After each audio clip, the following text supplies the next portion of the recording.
కూటమి ప్రభుత్వం 100 రోజుల పాలనపై ప్రజల స్పందన ఎలా ఉంది, ప్రతిపక్షాలు చేసే విమర్శలకు వారు ఎటువంటి సమాధానాలు చెప్తారనేది మనతో మాట్లాడడానికి టీడీపీ స్టేట్ సెక్రటరీ బాబీ ఉన్నారు. ఆయనతో మాట్లాడదాం. 100 రోజుల పాలనపై ఎలా ఉంది ప్రజల నుంచి స్పందన? 100 రోజులు కూడా అద్భుతమైన పాలన అందించారని ప్రతి ఒక్కరింటికి మేము వెళ్ళి స్టిక్కర్ అంటిస్తుంటే వాళ్ళే తీసుకుని స్వయంగా స్టిక్కర్ అంటించే పరిస్థితి ఈరోజు. అందరూ కూడా లాస్ట్ టైం వాలంటీర్లు ఉండేవారండి, వాళ్ళు వచ్చి జగనే మా నమ్మకం అని చెప్పి స్టిక్కర్లు అంటించేవారు.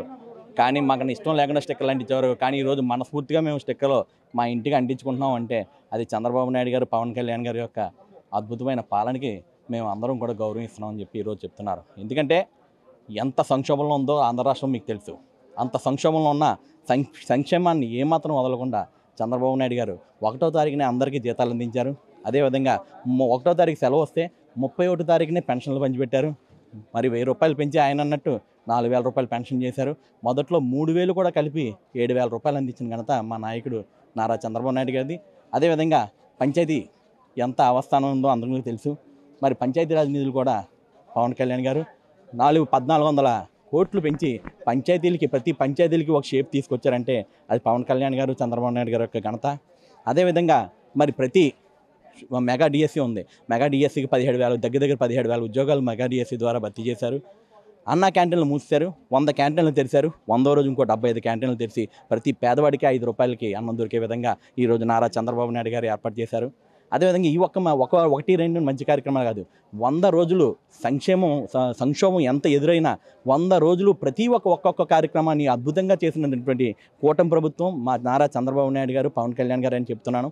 వరదల్లో కూడా 7 లక్షల మందికి మరి ప్రతిరోజు ఆయన అక్కడే ఉండి ఆ వయసులో కూడా మరి బురద మరి మోకాలు దాటిన నీళ్ళల్లో నడిచి ప్రతిరోజు ప్రతి ఒక్కరి కష్టం చూసి అందరినీ ఓదార్చి వాళ్ళకి కావాల్సినవన్నీ సమకూర్చి వాళ్ళంతా ఇంటికి అందరూ క్షేమంగా చేరుకున్న తర్వాతనే చంద్రబాబు నాయుడు గారు వెళ్ళి సెక్రటరీకి చేరుకున్నారంటే that is people leader, that is one of the leader, only one leader Chandrababu Naidu garu అని చెప్పి ఈరోజు ప్రత్యక్షంగా మేము అతని తరంలో మేము అతనితో పాటు ప్రయాణం చేసి ఆ తెలుగుదేశం పార్టీలో కోఆర్డినేటర్గా ఉన్నందుకు నేను ఎంతగానో గర్వపడుతున్నానని చెప్పి ఈరోజు ప్రత్యక్షంగా అందరికీ ఈ పత్రిక సముఖంగా చెప్తున్నాను. తిరుపతి లడ్డు వివాదం ఉంది. అసలు తిరుపతి లడ్డులో జంతువుల కొవ్వును కలిపి లడ్డూను తయారు చేశారనే ఒక వివాదం అయితే రగులుతుంది. దానిపై మీరేమంటారు?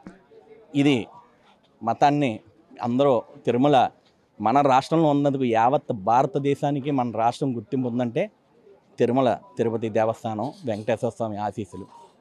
అటువంటి తిరుమలలో కూడా మరి ఈరోజు సాక్ష్యాల ద్వారానే మేము చెప్తున్నామండి.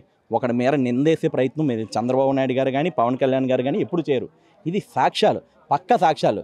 వాళ్ళు ల్యాబ్కి పంపించి ల్యాబ్ రిపోర్ట్లు గుజరాత్లో ఉన్న డైరీ ఫామ్ ల్యాబ్కి పంపించి ఆ ల్యాబ్ రిపోర్ట్ని ప్రత్యక్షంగా చూస్తే అందులో జంతువుల పదార్థాలు, అందులో జంతువుల కొవ్వు, ఇదన్నీ కాకుండా మరి కుళ్ళిపోయిన జంతువుల కొవ్వు కూడా తీసి అందులో కలిపి మరి కేజీ 350 రూపాయలకే వాళ్ళు పర్చేజ్ చేసి మరి జనాల మనోభావాల మీద మరి మతానికి ఒక అద్భుతమైన మన హిందూ ధర్మానికి మనోభావాలు దెబ్బతీసేందుకు ప్రయత్నించిన జగన్మోహన్ రెడ్డి గారు అండ్ టీంని కూడా ఖచ్చితంగా ఈ విషయంలో అరెస్ట్ చేయాలని చెప్పి మేము పత్రికాసురంగా అందరూ కూడా కోరుకుంటున్నారు. ప్రతి ఒక్క హిందూ అని కాదు, తెలుగుదేశం పార్టీ కూటమి ప్రభుత్వం హిందువులకి ఇచ్చే మర్యాద హిందువులకి, ముస్లింలకి ఇచ్చే మర్యాద ముస్లింలకి, క్రైస్తవులకి ఇచ్చే మర్యాద క్రైస్తవులకి, అందరినీ సమపాలలో చూస్తారు ఓన్లీ కూటమి ప్రభుత్వం.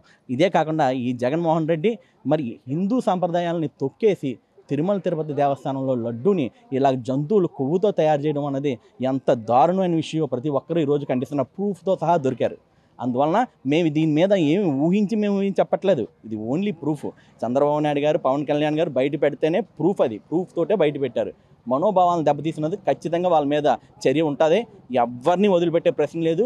ఆంధ్ర రాష్ట్ర ప్రజలు, తెలుగు రాష్ట్ర ప్రజలు మాత్రం వదిలిపెట్టే క్వశ్చనే లేదు. కూటమి ప్రభుత్వం 100 రోజులు పూర్తి చేసుకున్న తర్వాత ఎన్నో ప్రజోపకరమైన కార్యక్రమాలు చేపట్టారని చెప్తున్నారు. విజయవాడ వరదల నుంచి అంత త్వరగా కోలుకోవడానికి కేవలం చంద్రబాబు అక్కడ వహించిన పాత్రే ముఖ్య కారణం అని చెప్తున్నారు. మరోవైపు తిరుపతి లడ్డు వివాదంపై సాక్ష్యాధారాలతో, పూర్తి ఆధారాలతో నిరూపణ అయిందని జగన్ చేసిన తప్పిదాలను అయితే హిందూ భక్తులు ఎవరు క్షమించరని కూడా చెప్తున్నారు. వారు ఖచ్చితంగా శిక్ష అనుభవించి తీరుతారని కూడా బాబీ చెప్తున్నమాట. మెగా 9 న్యూస్ కోసం వీడియో జర్నలిస్ట్ దొరబాబుతో ఉదయ్, కాకినాడ నుంచి.